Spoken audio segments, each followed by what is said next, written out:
Good evening, everybody.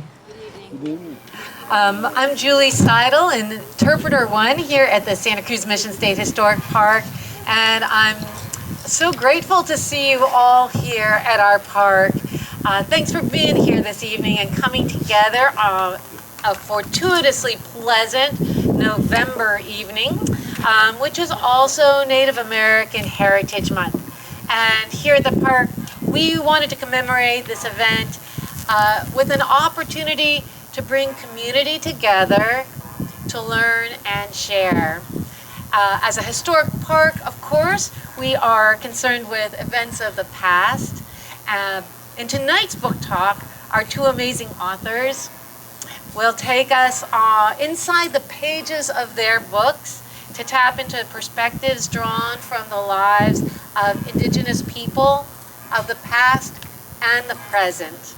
I hope that as a community, we can continue the conversation, grappling with the past as we face the big sociological and ecological issues of our future.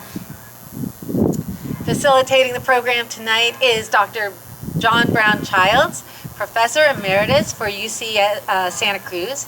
He is an enrolled member of the Massachusetts tribe in Ponkapoag.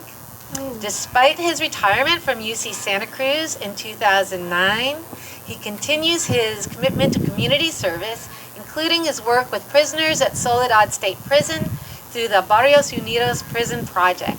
He is also the author of several books, including the classic Trans Community, From the Politics of Conversion to the Ethics of Respect. Thank you for being here tonight.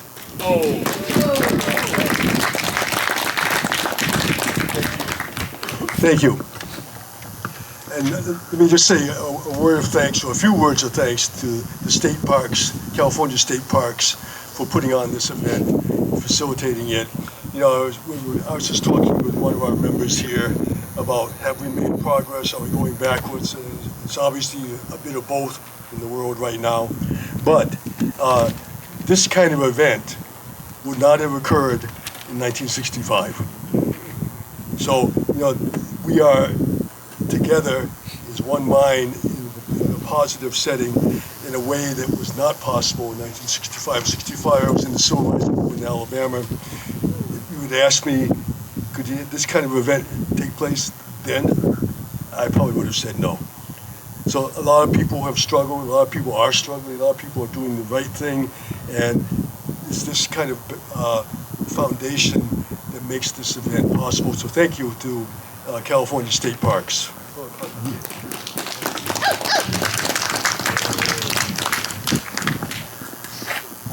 A few words about our two readers, speakers, authors.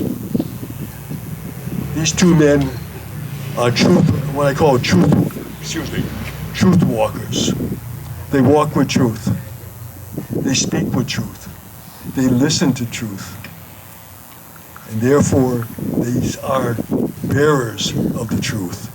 And this is a very important need right now in this time of tremendous upheaval of lies, distortions, misapprehensions.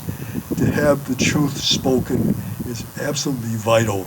So the two truth walkers here are of great importance to our survival, and I'm honored to be in their presence. Thank you, brothers, and I hand it over to you.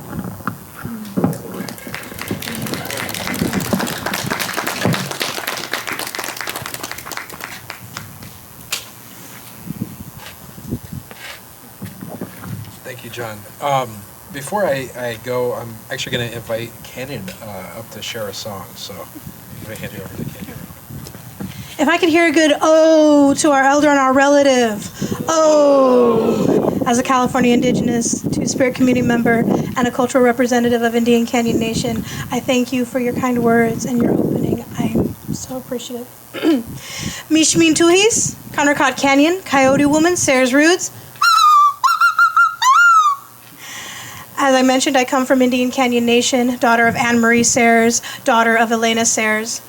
My mother and my grandmother have always taught me, when song, ceremony, and dancing stops, so does the earth.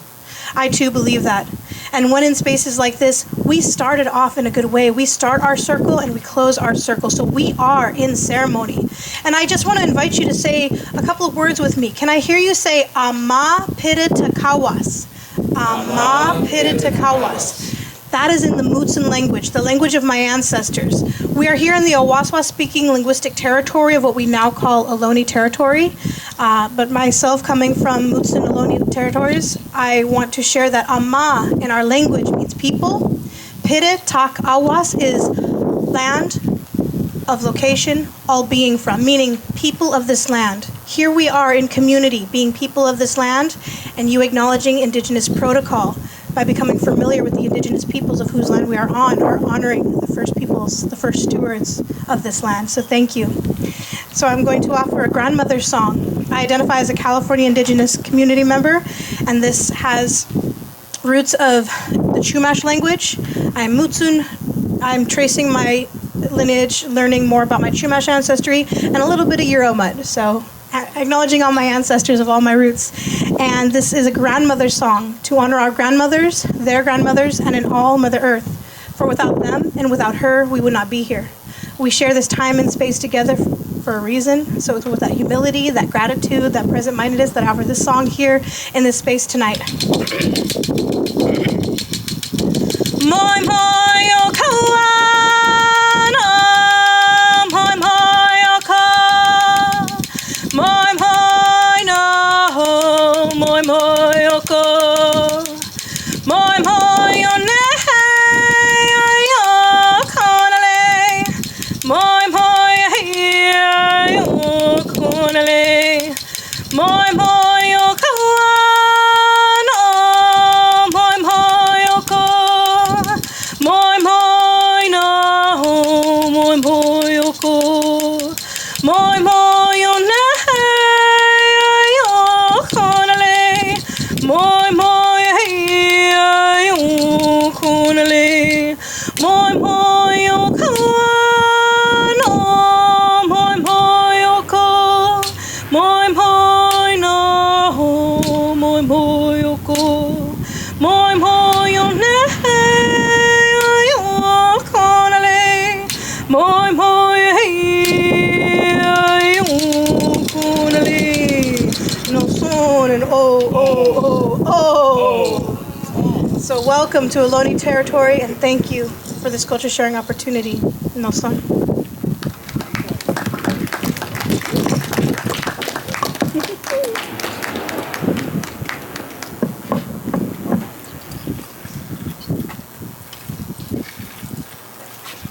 Okay.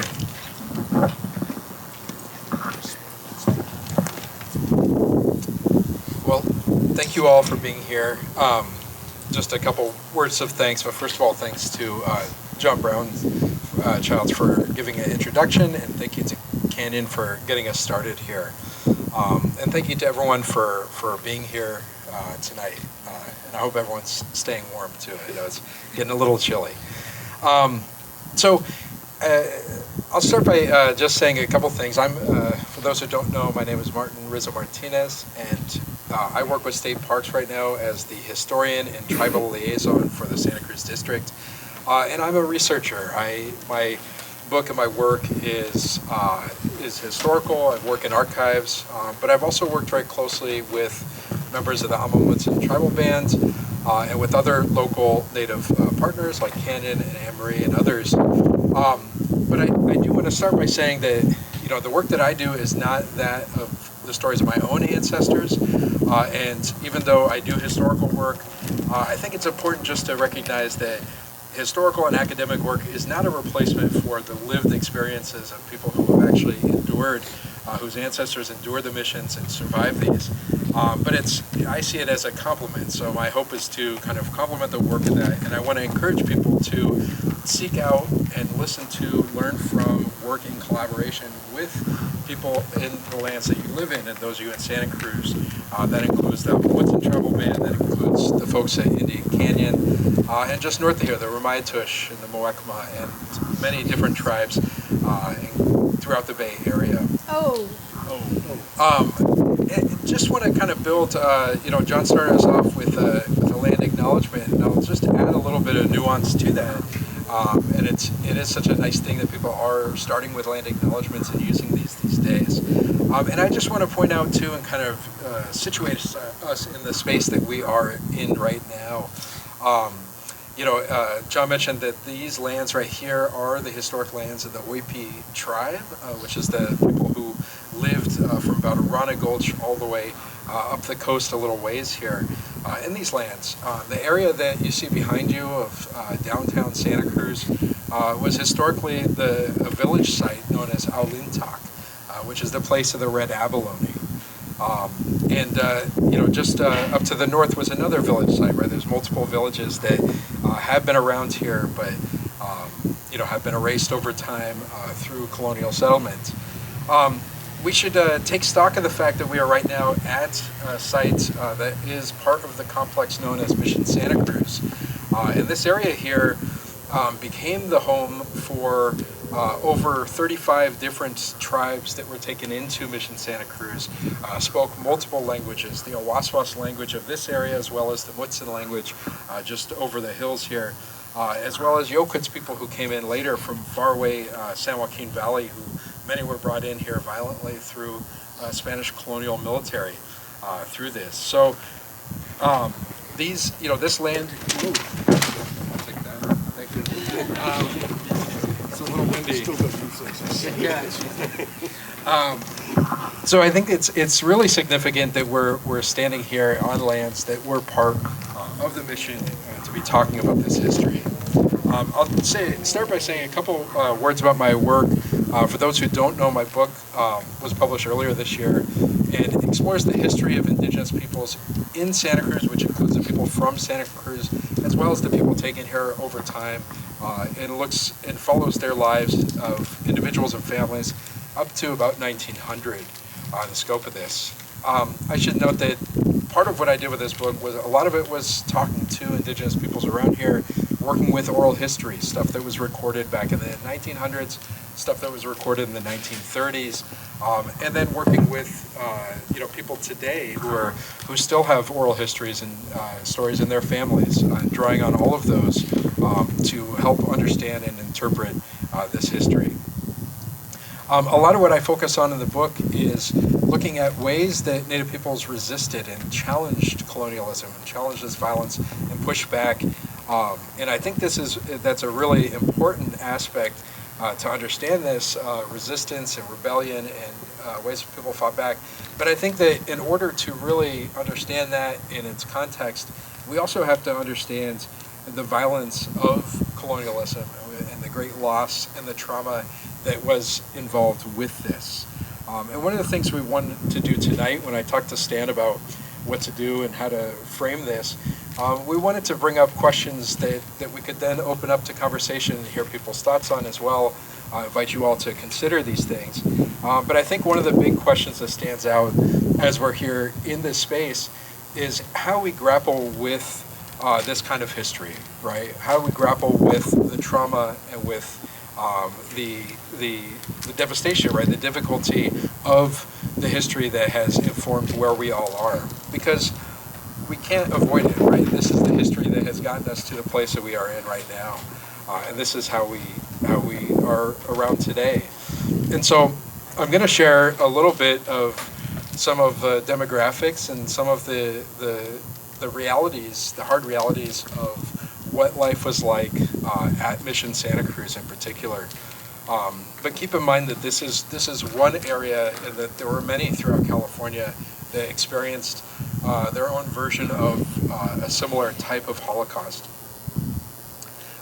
Here at Mission Santa Cruz, there was about 2,500 people, Native people, who were baptized And upon baptism, they were made to stay at the mission sites and kept here. And this is Mission Santa Cruz was founded in 1791. When the missions in California were secularized and people were emancipated, right? And this was in 1839 when that finally happened, which is years after it was originally intended to happen. It was supposed to happen in the early 1830s, and it did not happen. People were still bound to the missions, and it only finally ended after Hartnell was sent around from mission to mission and had testimonies of people saying, we need to be free, we need to be freed from these missions, and they finally were. But when we look at this, I mentioned there's 2,500 people. There was, by the time the missions ended, about over 90% of those 2,500 here at Mission Santa Cruz had died, did not survive the mission era, less than 10%.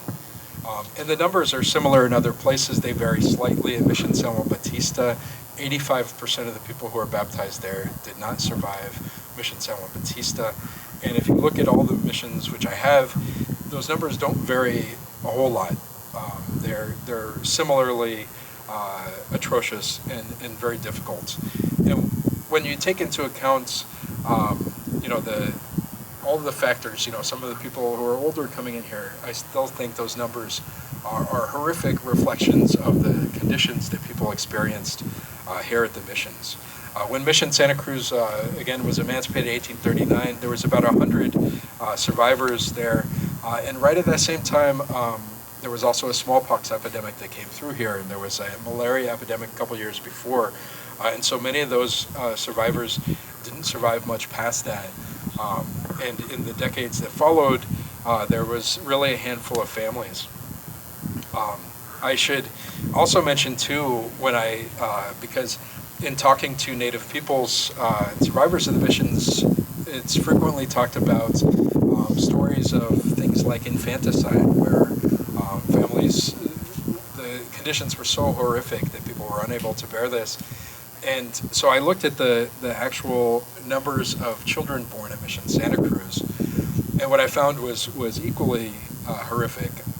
It was about 500 children who were born at Mission Santa Cruz, Native babies, and over 50% of those children who were born did not survive to the age of 1, either died in childbirth or immediately after. And an additional 25%, just over 25%, did not make it to the age of 5. Meaning that over 75% of the children born to Native people here did not survive past infancy at the missions. And so one of the things that people brings up is, well, because the myth of the missions often says that the missions brought so much to Native people, right, in many ways. And when you look at these numbers, right, you can't help but think that there was nothing good brought when they weren't even able to survive in this. And the question comes, well, what was life expectancy before infant mortality rates, before the missions, before colonizations?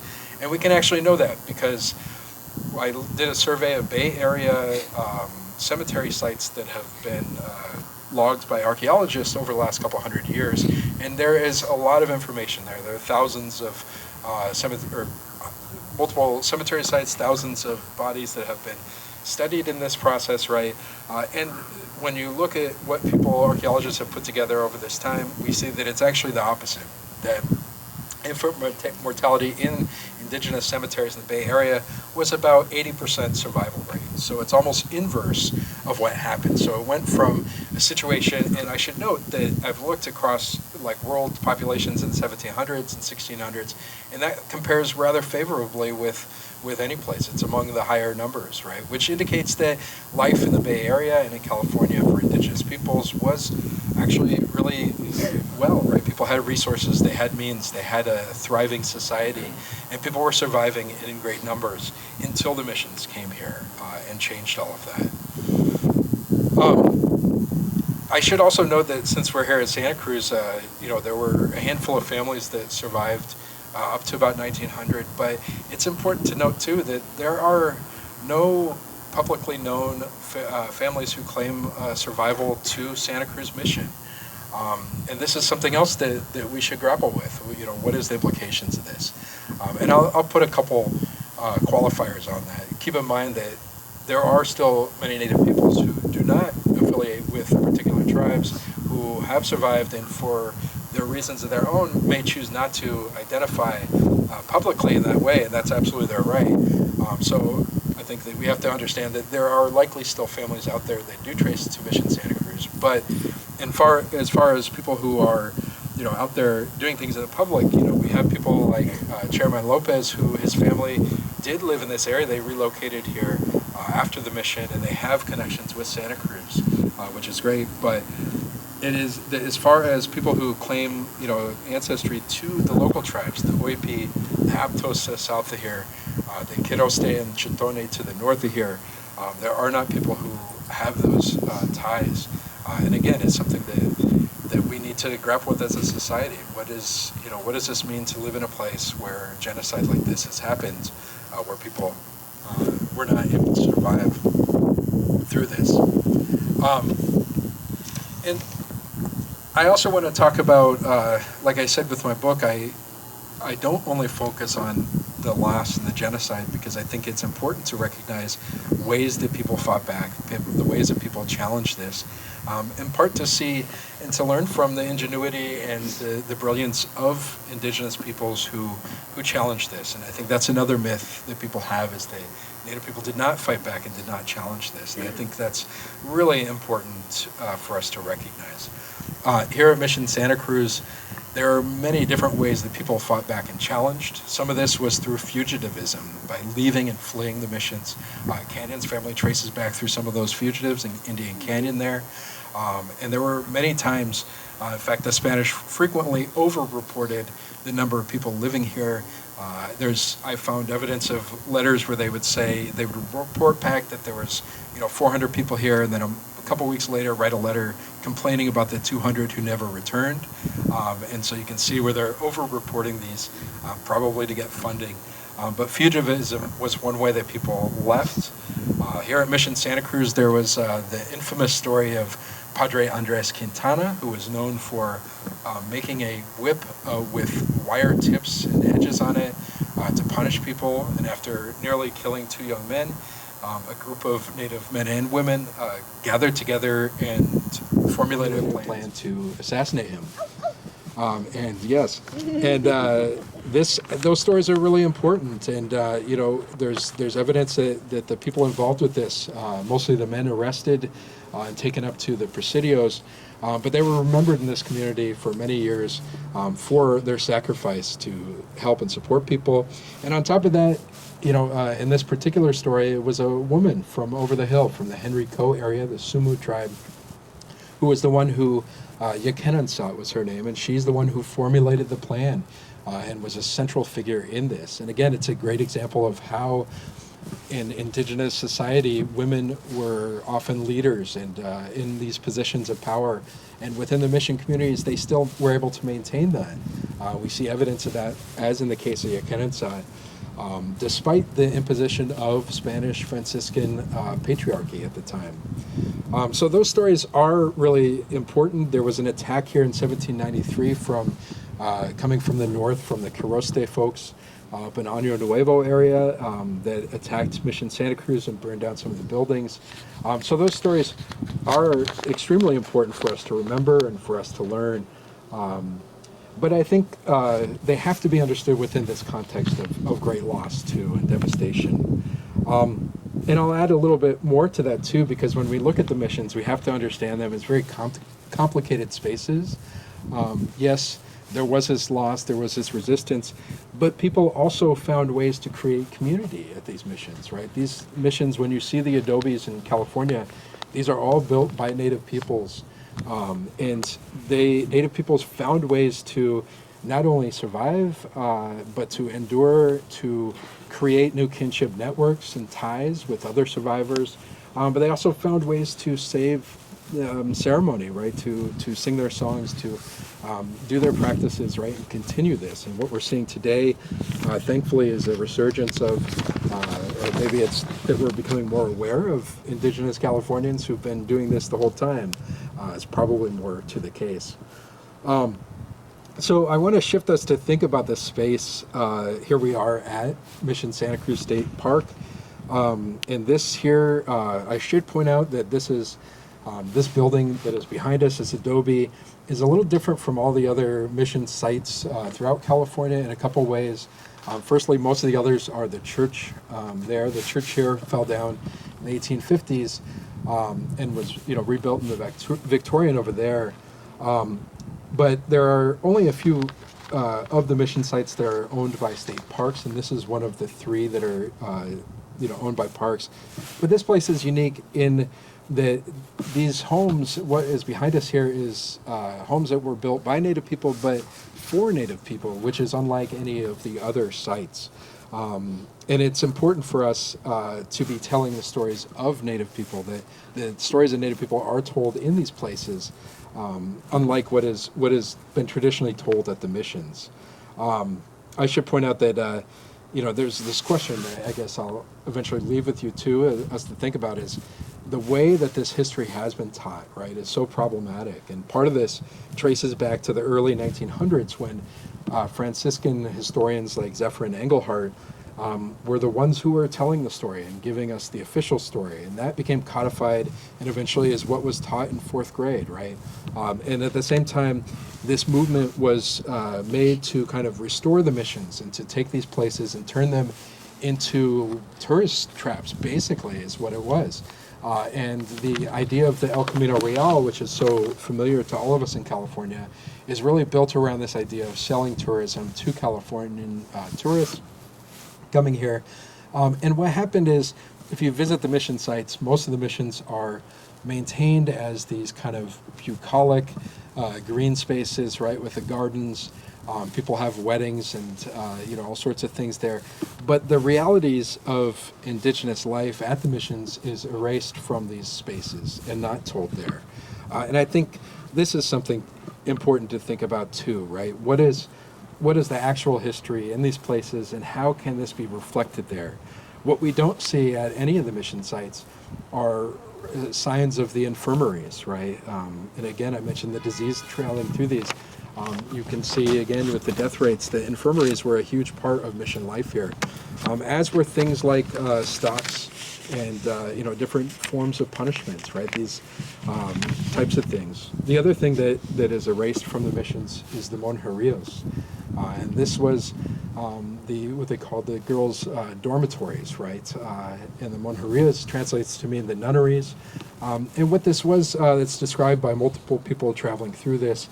But young women were separated and kept in locked dormitories at night. And all sorts of horrible things have been accounted from some of these memories from different oral histories that come through this that point to just this awful level of sexual abuse that was happening at the missions, often at the hands of the priests. And numerous priests at Mission Santa Cruz were guilty of this, as evidenced in all the records too. And this is the type of history that unfortunately hasn't been talked about. And again, another question for us to ponder is how do we deal with these histories, right? How do we deal with the knowledge that this is what has happened in a society where we have really erased this? And what stands in its stead is kind of these romanticized stories that again have kind of radiated down from these times I talk about, taught in the 4th grade, that continue to be taught, and again raises this whole question of what, how do we learn to teach Californian history? How do we learn to teach the story of Indigenous California in a way that we can, right? Right now it's stuck in this way where the question always arises, well, the missions are for 4th graders, this space is for 4th graders because we've made it this way, right? But how can we deal with this going forward, right? How can we look at this? I'll close with a couple things. I don't want to take too long here, but just to talk a little bit more of this space. I think people may or may not know, but this particular park was private property until late 1970s when it was gifted to the state and became a state park. In the 80s is when this was transformed into the state park that it is.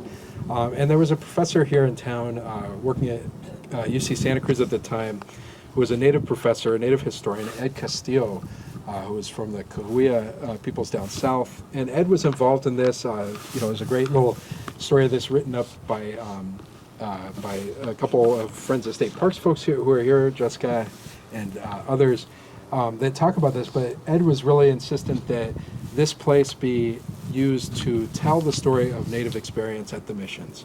And we're fortunate for that and for Ed's contributions, because luckily that has been the focus of this. But I also think that we can go further with this. I think Santa Cruz is, this particular state park is exemplary, is a little bit different from the other sites. But I think that there's more we can do. And I pointed out some of the things that, are not at any of these sites that we should think about, how can we do those? I'll close with just a quick word to this, but one of the projects that we're working on right now at this particular site is we're working with Native partners, including Kanyon and Stephen, who's here, and others, to kind of tell some of these stories, right? And at some point coming in the near future, we're going to have some stories recorded by Native people today, who are telling the stories and histories of some of the Native people who have lived, specific individuals and families who lived in these rooms here. We're also working on another project where we're going to be recording interviews with Bay Area Native peoples, asking the question, what would you like visitors to the mission to understand about these histories? So that when visitors come in, this film will be played on a reel, where people will be able to hear firsthand from Native people today talking about whatever it is that they would like to share about this. And these are some of the ways we could do this, but I still think that there's a lot more. And so I'll just kind of leave with that question of how do we grapple with the hard realities of this history today? How do we go about teaching this history, right? How do we deal with curriculum in different ways? And how do we as a community who lives on these lands, who benefits by living in the beautiful lands that are not that of our own ancestors, how do we grapple with this as a community, as individuals, as families here, and make sense of this in a way that's respectful to the Indigenous people, so we do not forget the people who have been here and recognize the many families who are still around today. Okay, thank you so much.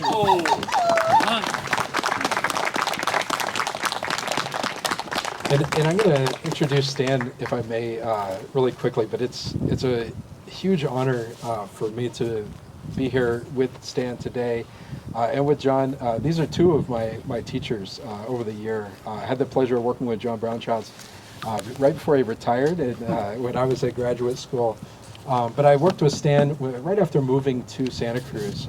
I moved up here from LA a long time ago, and Stan became probably the most important figure in my life moving up here in Santa Cruz, and has been a huge influence. And it's safe to say I would have never studied what I did or written this book or anything without having taken Stan's classes and becoming a dear friend of becoming a dear friend of mine and mentor. So this is Stan Rushworth, who was a longtime teacher at Cabrillo and a teacher for many of us. So. Thank you.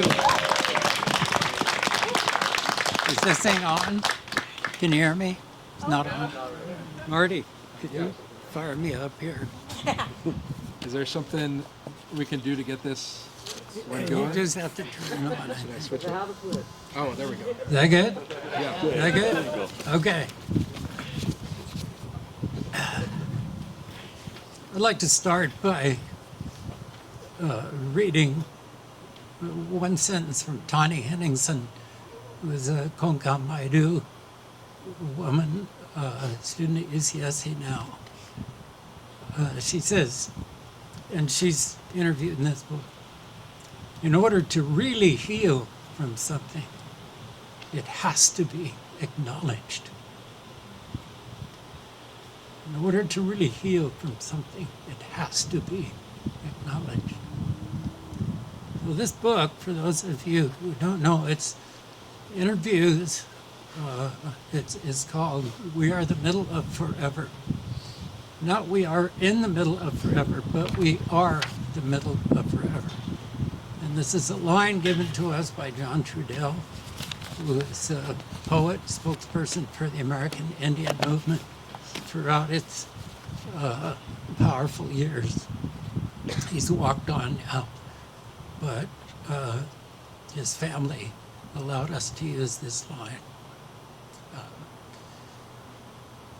It's a collection, 11 women and 9 men from all over Turtle Island, talking about the changing earth, what people euphemistically call climate change.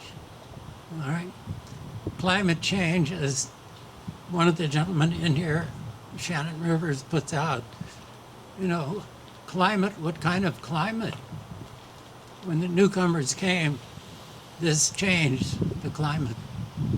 It changed an emotional climate, it changed a spiritual climate, it changed a physical climate, it changed a relationship to earth, herself, to water, to air, to everything.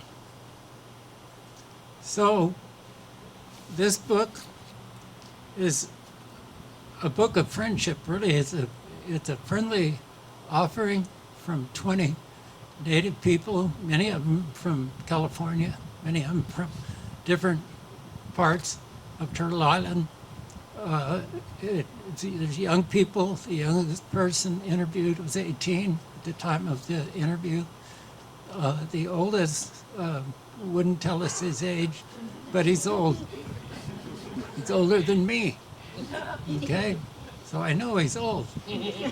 And from many different traditions, which makes me want to elaborate a bit on the acknowledgements. One side of my family by marriage has been here a little over 100 years. I've been here about 60 years, and I started working with Indigenous folks in Pajaro in 1966. Okay? So you can kind of do the math, all right? And in all that time, whether I was working in academia or otherwise, I've been completely blessed to be taught by people from, I would guess, darn near every nation on Turtle Island. All right, from Sundance leaders living here in town out of the Dakota traditions to people from the East Altai, Akoyet, which people call Mount Shasta, Paiute people, Blackfoot, Pawnee, Dene, Cheyenne, all the local peoples here. I've been blessed to be friends with Anne-Marie Sayers for, so long. In fact, you don't mind Kanyon. I know Kanyon from when she was knee-high to a grasshopper. And, is that okay? And so, the whole point of what I'm saying is here that all of that is what forms this book. And everybody in this book either knew each other or they were friends of friends. Okay, Kanyon is in this book. And beautiful interview, and she's sandwiched between Melissa K. Nelson and Ron W. Good. And she was telling me earlier, this is a great honor to be between these people. So everybody in here was connected. So this is a book of connection, and it's an offering to the world in a good way of how we deal with all of this. Okay? So I'm going to start out by reading some of Kanyon's words from her interview. We're going to need a focus on honoring truth in history, and we have to have these civil conversations that both validate the hurt and also help strengthen community members' abilities to navigate uncomfortable conversations. Okay? So what are those conversations? You heard part of it from Marty just now.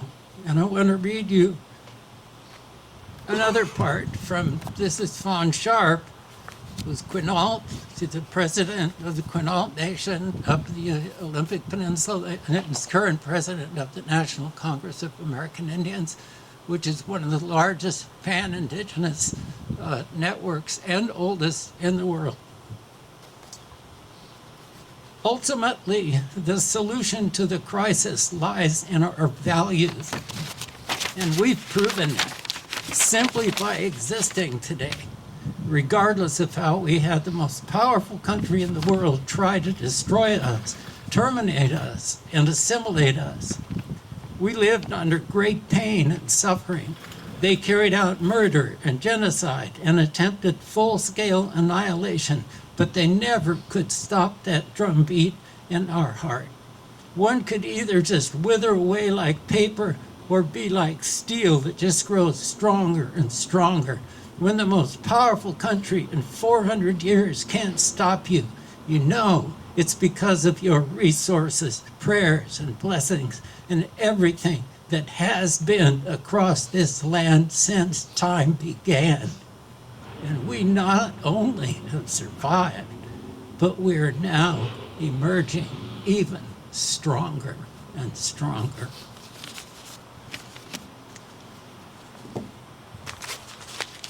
I want to go now to Raquel Ramirez, a young Ho-Chunk woman who grew up here in California, whose grandma teaches up at UCSC. And she knows most of the people in this book, too. So she says, what's going on in the environment and in so much of the world is a reflection of personal wounds that have not been healed for all marginalized communities as well as for non-marginalized communities. We're all carrying the wounds of our ancestors, and this can be seen in our actions and in our thoughts. Personal healing in this arena is our chance to be able to make some lasting change on this world. There's so much pain and there's so much suffering, and people choosing to remain ignorant to their own pains, choosing to remain in ignorance of everything as a result. We all need to go to therapy as a collective nation. She laughs, then adds emphatically, something needs to change, with no smile at all. She articulates something that I think is really, really important in this time of so-called decolonization. And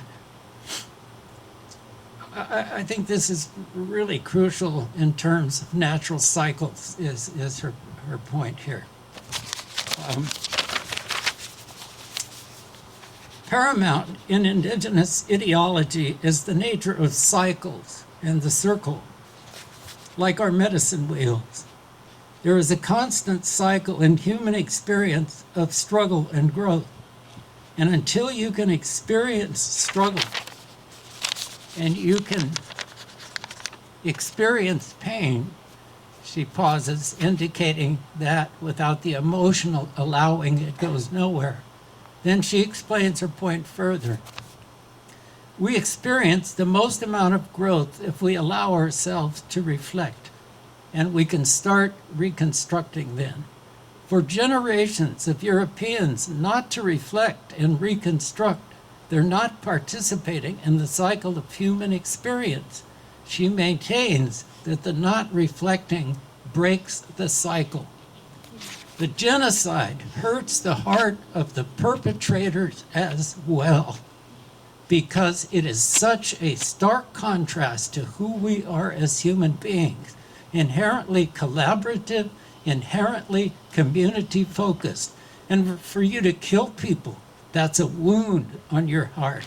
And so they have that generational wound as well. They carry the generational wound of genocide as well. And by not reflecting on that and by not growing from that, they're stagnant.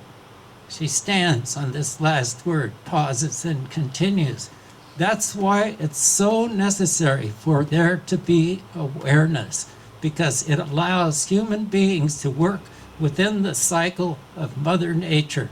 That's how Mother Nature works. We have things that grow with things that get destroyed and the things that grow from ashes. We have to be reflective in how we view the world. We grow, we struggle, and we'll have to grow some more.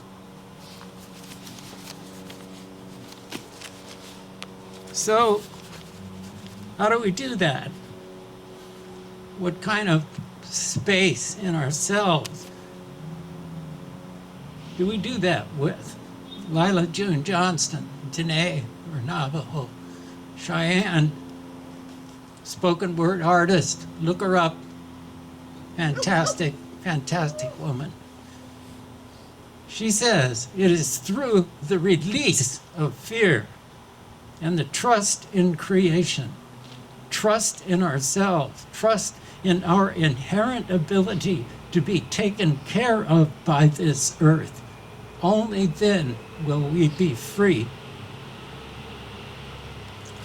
So, Kanyon talked about, in her quote there, and she talked about it throughout her interview, these needed conversations. So I felt that it'd be important to speak a little bit and share a little bit of folks locally here. There are several, there are two Amamusan tribal band members in here. There are other local folks, and I'm going to read from one of them tonight, and that's who's here with us tonight. And that's Edgar Ibarra, who's Chicano, Yoeme Tarahumara.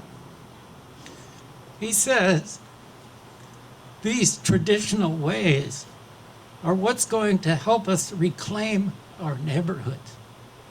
I want to read that to you again and think about this. These traditional ways are what's going to help us reclaim our neighborhoods. He says, he grew up in Watsonville. He said he saw the impacts of climate change on the levee. Like today, the flooding that took place and the amount of trash all around, because a lot of people resorted to the levee as a safe haven to go to. So if you were homeless, that was the place to go and sleep. Those facts of childhood stream out of Edgar, and he puts them out as just that, straight talking. Then his smile comes again. But there was also some sort of security and safety growing up there. We would make our trek as a bunch of kids from the neighborhood down to the river, and underneath the bridge where the train passes, there was this big old swing where we'd jump into the river, and we never noticed why there were shopping carts. We never sat there and asked, why is there so much trash? We just played.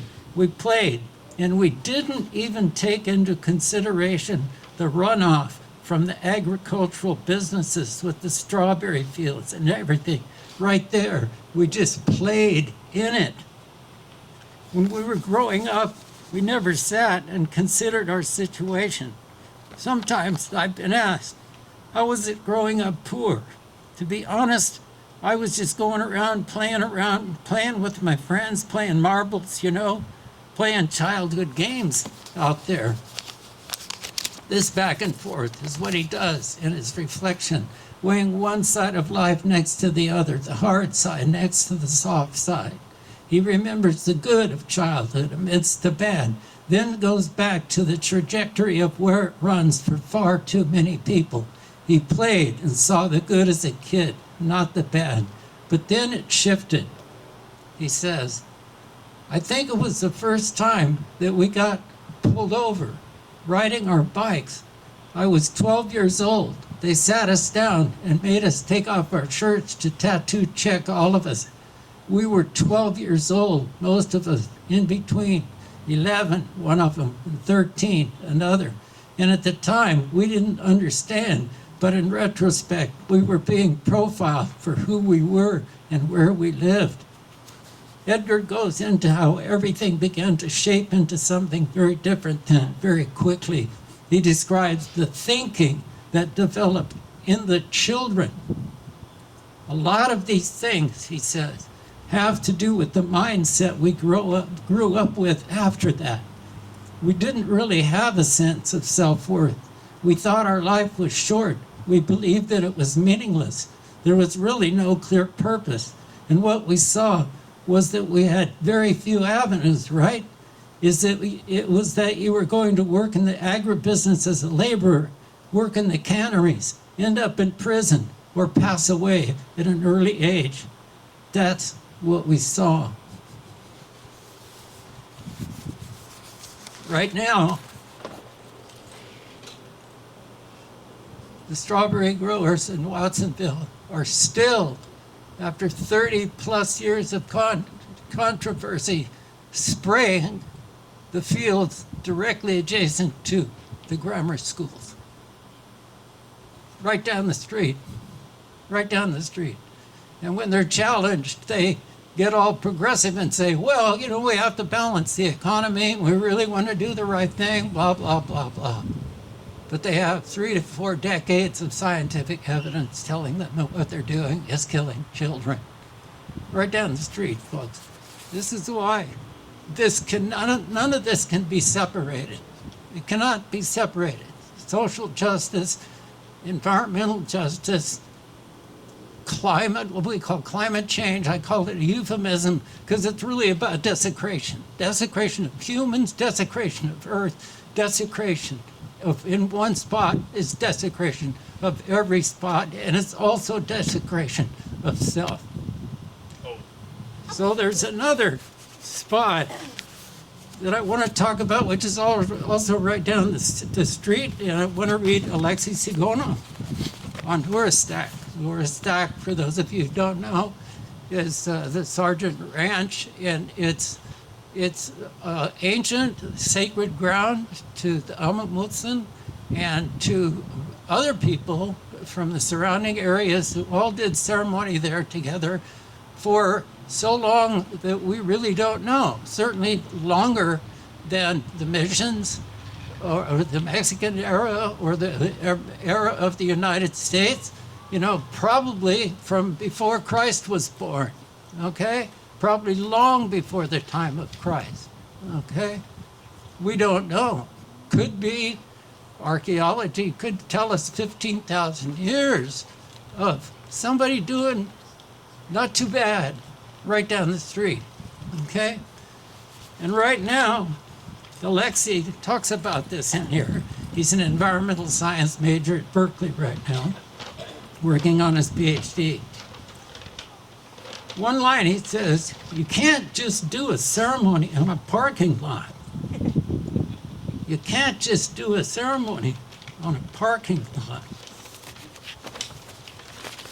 So this place down the street that's poised to become an open pit sand and gravel mine, okay? He says of it, Huristak, although you could gather mugwort, for example, somewhere else in Mutsun territory, you'd want to gather it there, Huristak, because it has such important power with those things imbued in it from there. The spring of eternal life is right there. Those volcanic tar pits are right there. The medicine people are still living in the hills, and the spirits are there too. So all these things make up this really important cultural landscape that makes things like medicine have power, and just being on a place of power is good for you. And he says that it's good for everyone. And this is what the separations tend to not let us see.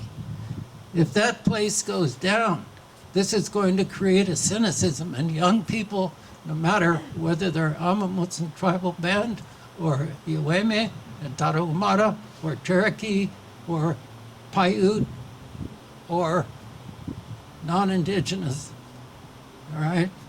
This will further a cynicism that is the bottom line, that takes power.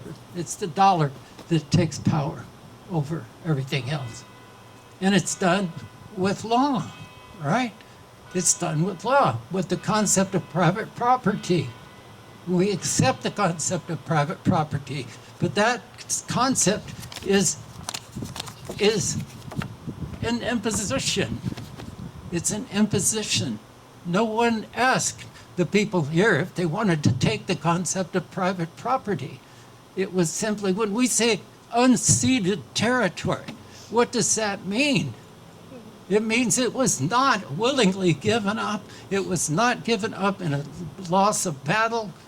It was not signed over in a treaty. It was simply taken. Absconded is a good word. Absconded is a good word. So that's right down the street from us. Santa Cruz City voted to support Hurricane. To my knowledge, to this point, the city of Watsonville has not yet voted to protect it. I'm hoping that they do. I hope they come together with the city of Santa Cruz. And when we think about this, we must remember that only 12 years ago, a 6,000-year-old village site called the Prince 40 Knoll was buried under condominiums on a full ahead vote by Santa Cruz City Council. Lest we get too up in the air, okay? We have to remember this. 6,000-year-old village site used by a tremendous number of Native people in this area from all Native cultures across Turtle Island who are part of the diaspora here for generations, was buried under condominiums, despite the fact that hundreds of Native Californians and others gathered to protest it. Okay? We have to remember these things. So,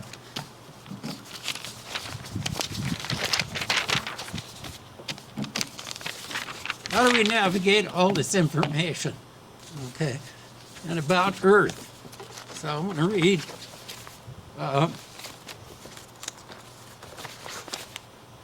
okay, here we go. This is Stephen Pratt, who's here with us tonight. He's a member of the Muslim Tribal Band. He's studying environmental science. So he, like all of us, like many people, are learning all this stuff, you know? So the big question is, what do we do with this? This is what Marty was asking. Stephen says, at first I was desensitized to it. I felt I could take in a lot of information and that I was just learning about it and it was okay. I tell myself, I see that. But as time went on and I took it all in, it began to settle and I started feeling it, and it ultimately made me very sad. I felt extremely depressed because I saw how much the world and the people and the animals and all living beings are just being exploited. And because of that, everything is suffering. And when you realize that suffering, you take it on yourself. And we are all taking it on. It's not just us individually. We all feel that suffering together. So we have to make the choice of allowing ourselves to really feel it. And it's hard to feel it. It's easy to say we have to feel it and hard to do it, but we have to. I wanted to say no to it, not to feel it, because it's easier and feels better. But the problem with that is there's no growth. There's no room for expanding, and you fall back into isolation. Thank you, Stephen. So there are alliances and coalitions being formed now. And also in here, there are many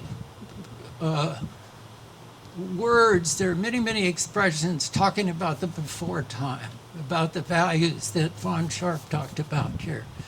There are people talking about the problems, and there are people expressing the values of the before time. And this is really important, because the before time is accessible to all human beings because it's patterned in us, as Raquel said. You know, we are collaborative by nature, okay? We don't need to believe that we're not this by nature, okay? So Dr. Kyle Pois-White, who's a Potawatomi scholar from Michigan State, talks about this, how we can deal with coalitions. Let's talk about that. With issues like climate change and with the public health crisis, there are problems and pending crises for the future, but seemingly both the problems and the solutions are ones that people can't seem to address without harming each other, without committing violence. So he talks about kinship and the need for kinship. He talks about measuring time rather than in a linear fashion, okay, which is another imposition, really, a cultural imposition, but rather measuring time in terms of deep time rather than clock time. And in deep time, you measure time, according to Kyle, by when kinship was in place and working, and by when kinship was not in place and not working. So these become kind of signature ways to see time. So what is kinship? Kinship refers to relationships of mutual responsibility where we care for each other and we create bonds with each other that make it so that regardless of what the law says, and regardless of how severe a problem is, or regardless of what our rights are, we have an abiding sense that we need to care for others. We need to be responsible for each other. And that's not just confined to the human-to-human context, but depending on the culture, to all living beings and non-living entities and systems. So responsibility is a really important way of understanding kinship. Responsibility is a type of relationship. As we know, because we have a responsibility in relation to somebody else, that's a shared responsibility. But it's only going to work if each of us has a profound respect for reciprocity, for consent, for trust, for transparency, and confidentiality. You can only really have a responsibility that's working and functioning if you have these qualities. Oh, So, do those things he's talking about take time? Yes, they do. They take time. This is where there's a difference between seeing that we're in an urgent situation or hitting the panic button. And the last person we want hitting the panic button is the person that got us in that problem in the first place. So we need to be careful, okay? Part of, I'm coming back to Kanyon's conversations, I want to close with some stuff about language, because this is really important. And there's, Natalie Diaz is in here. She's a Mojave woman, young Mojave woman, who just won the Pulitzer Prize for poetry. And she has some really beautiful stuff to say about language.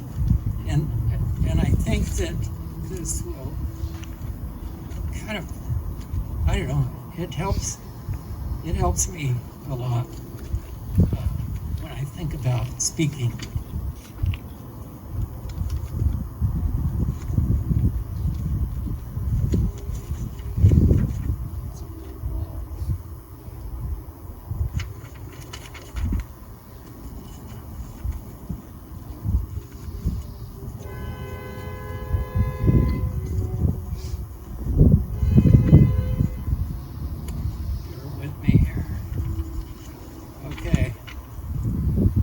Like this, Natalie Diaz. I am of consequence to, or for, or of. Suddenly, I am of what has come before me, and I am also what is yet to happen. So how do I try to create a condition in which I am of consequence? Poetry is the way that I've been able to do that.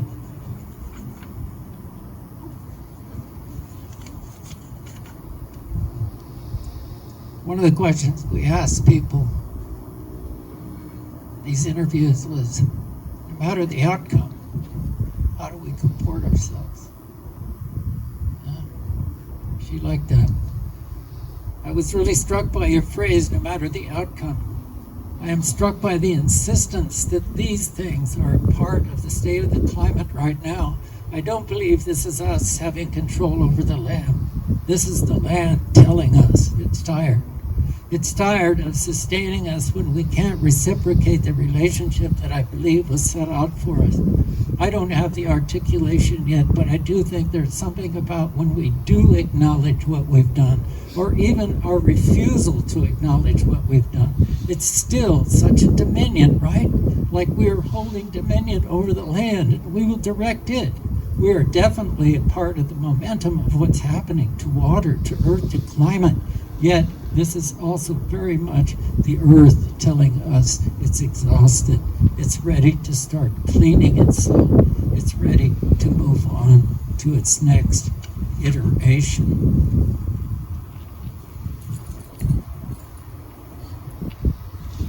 How did we get here? How do we move on and respond? What's getting in the way of that? If there's a quick answer, it's that humanity is a small part of this much larger thing, and we must get back to being in relationship to the land and water. What might humanity be if it could be back in relationship? It's the large question of the ways we try to push ourselves through a day to be who we are, to say, because I'm a poet, this can be who I am in a day, or this is how I might treat someone, or this is what I might always be intentional about or central to in language when I speak to my mother or my lover or my friend or a stranger.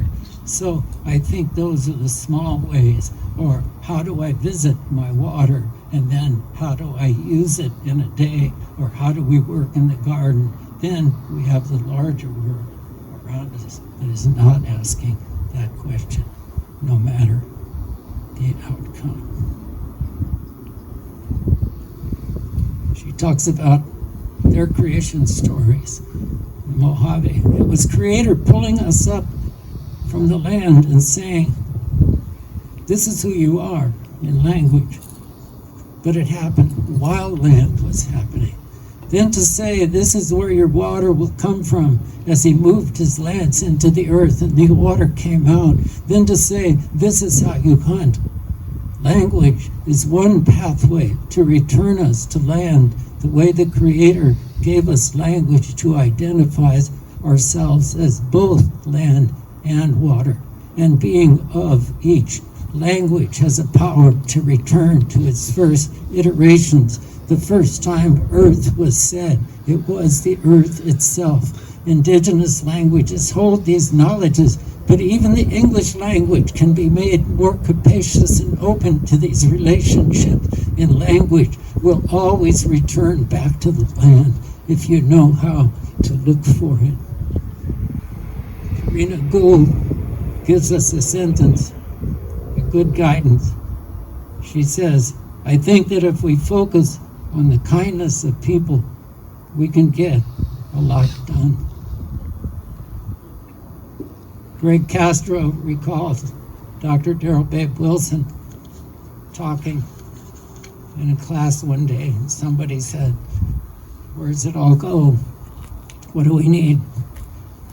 Darrell said, when the children wake in the morning and go out to the mountain and sing their love song to the sun, this is what must happen. This is when we will heal. That is what I know, and that is all I know. Thank you for listening.